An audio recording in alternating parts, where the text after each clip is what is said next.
On va parler à présent des chrétiens d'Orient. L'ONU se penche demain sur leur sort à la demande de la France. Pour faire le point de la situation, un invité nous a rejoint, Yves Gazeau. Bonsoir. Bonsoir. Vous êtes membre de l'Académie des sciences d'Outre-mer, économiste et diplomate, et vous avez publié Les chrétiens d'Orient en danger de mort. C'est aux éditions d'Acre. Première question, qu'est-ce que l'on peut attendre finalement de ce débat public du Conseil de sécurité demain sur la situation des chrétiens d'Orient ? Je crois une prise de conscience, tout d'abord, au niveau international, qui est importante. Effectivement aussi des possibilités pour des chrétiens d'Orient de venir dans des pays plus tolérants, plus acceptants. Mais je crois que ça ne résout pas le problème. Le problème est plutôt de maintenir les chrétiens d'Orient dans leur pays d'origine. Ce sont des gens qui sont nés dans ces régions depuis des siècles, si vous voulez. Donc on s'acharne trop sur des cas individuels ou de petits groupes. Le problème, c'est un problème d'acceptation par les sociétés de départ, si vous voulez, de maintenir les chrétiens d'Orient dans leur zone d'origine, en quelque sorte. Que la France a accordé 1500 visas d'asile à des chrétiens d'Orient depuis l'été 2014, venus notamment d'Irak, de Syrie. Pour vous, c'est peu, c'est beaucoup ? Alors c'est bien, c'est toujours bien, ce sont des personnes que l'on aide, que l'on sauve, mais de nouveau, par rapport d'un côté au nombre de chrétiens d'Orient qui sont plus important, 5-6 millions en Égypte, vous en avez 1 à 2 millions au Liban, etc. Donc vous voyez, c'est maigre par rapport à ce nombre-là. Et puis deuxièmement, par rapport, si vous voulez, à l'évolution et au futur de ces personnes-là. Parce que si demain, il n'y a plus de chrétiens d'Orient en Orient, vous avez un des deux piliers de la chrétienté qui disparaît. Si vous prenez, comment dirais-je, une perte de foi en Europe, et donc, cette disparition des chrétiens, ce sont les deux piliers de la chrétienté romaine qui disparaissent. Donc, c'est un problème je dirais, existentiel au niveau de la civilisation. On parlait de ce débat à l'ONU demain. Est-ce que finalement, si on en reste à des palabres et qu'il n'y a pas d'action, ou en tout cas pas de vote, a priori, il n'y aura pas de texte qui sera voté, est-ce que ce n'est pas le signe de l'impuissance de la communauté internationale face à cela ? On peut le voir comme ça, effectivement, parce que je crois qu'à un certain moment, les paroles ne suffisent pas. Il faut des actes également. Et donc, avec nos partenaires de cette région-là, il faut leur faire comprendre que si vous êtes chrétien, vous êtes aussi un citoyen comme un autre. Vous n'êtes pas uniquement un dhimmi, voire même pire, un ennemi qu'il faut éradiquer. Donc, je crois qu'à un certain moment, il y a des mesures qui doivent aller au-delà des bonnes paroles et des mesures, je dirais, coercitives pour inviter ces partis à maintenir leur population, leur diversité. À quoi vous pensez comme mesures coercitives ? Des mesures fortes au niveau commercial. On a des partenaires commerciaux. Des embargos. Je prends un exemple. Si vous êtes chrétien, vous ne pouvez pas être recteur d'université en Jordanie, par exemple. Si vous êtes chrétien, vous ne pouvez pas être gouverneur de la Banque centrale en Syrie. Donc il y a un problème d'égalité déjà à la base. C'est une chose. Et puis deuxièmement, une question de survie de ces populations.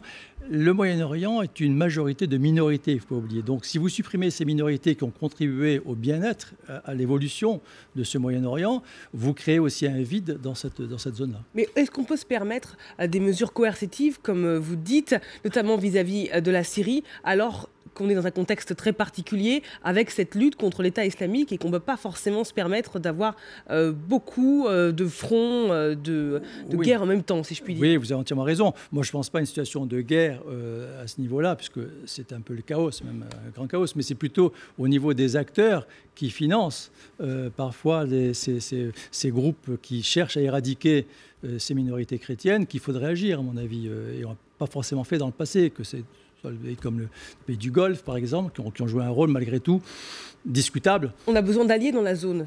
Oui, alors effectivement, c'est un problème de choix entre des intérêts commerciaux et puis des intérêts, je dirais, de civilisation, des intérêts de bonnes conditions de vie dans un monde où tout le monde est égaux. Donc c'est un vrai problème, à mon avis, de bien vivre ensemble. Vous êtes ancien diplomate. Comment est-ce que vous jugez la position de la France aujourd'hui ? Elle est en première ligne demain à l'ONU.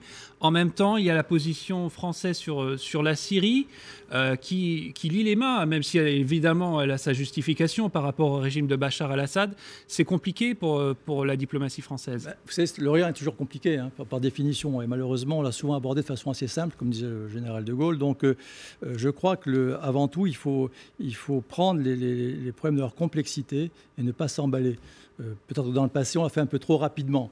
Moi, je n'ai pas jugé de la diplomatie française, parce que je suis diplomate européen, mais je pense que c'est bien, tout ce qui va dans le sens du rapprochement, de l'apaisement est bien, mais il faut aussi proposer des mesures ayant bien pesé le poids des différents acteurs, si vous voulez. Je crois que souvent, ce qui a pu pêcher dans le passé, c'est de s'emballer un peu trop par rapport à une idée, par rapport à un perçu de la situation. Vous dites que dans votre livre, la situation est critique pour les chrétiens d'Orient. On le sait, d'autant plus difficile car l'Orient subit le poids des rivalités entre puissances régionales, Égypte, Iran, Turquie, sans parler d'Israël. Absolument. Et c'est ce qu'on voit aujourd'hui à différents niveaux, que ce soit le Yémen. Par exemple, au Yémen, vous avez par exemple l'influence, la concurrence de deux pays importants comme l'Égypte et l'Arabie saoudite, deux pays sunnites en majorité, mais aussi un troisième pays qui est l'Iran, qui est un pays chiite, dans un pays qui est plutôt chiite au nord et sunnite sur la Dramaout et le sud.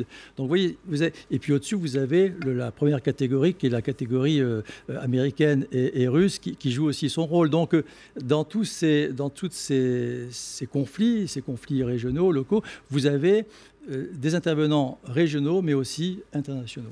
Un mot peut-être sur une autre actualité très forte dans la région aujourd'hui, au Yémen. Vous avez été ambassadeur dans le pays, si je ne me trompe. Oui. Des avions de la coalition menée par l'Arabie saoudite ont lancé des nouvelles frappes ce soir. C'est le deuxième jour d'une opération militaire destinée à contrer l'avancée des rebelles chiites. Là, c'est aussi le chaos au Yémen. Chaos, peut-être pas encore tout à fait, mais ça y va tout droit. C'est-à-dire que vous avez des conflits qui sont historiques de toutes les façons. Dans le passé, on a des interventions égyptiennes dans les années 60 qui soutenaient les républicains contre les royalistes qui étaient soutenus par les Saoudiens.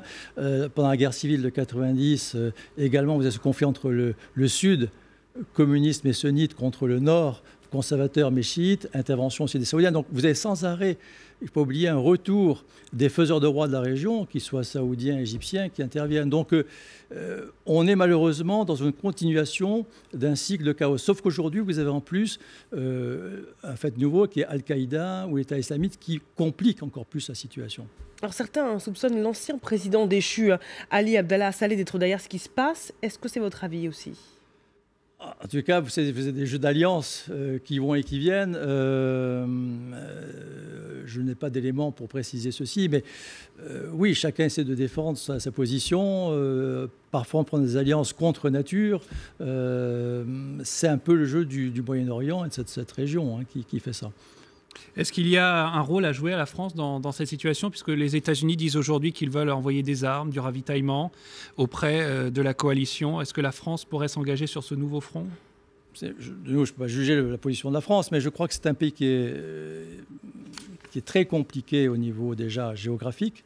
Vous avez effectivement la plaine, vous avez les zones montagneuses en plein milieu, ce sont des combattants aguerris, très bien armés. Vous avez beaucoup d'armes, on parle souvent des États-Unis, mais les Yéménites sont plus armés par individu, par tête que les Américains. Sont des gens qui ont souvent fait la guerre en Afghanistan, etc. Donc c'est un pays qui est très compliqué. D'ailleurs, les Saoudiens craignent beaucoup. À mon humble avis, ils feront peu ou pas d'intervention terrestre. Ils se limiteront à une intervention aérienne, voire navale, mais ils seront très, très prudents avant d'engager une opération terrestre, parce qu'ils savent que le contexte est très compliqué, que ce soit au niveau humain ou au niveau géographique. Merci beaucoup Yves Guezot Merci beaucoup. pour cet éclairage.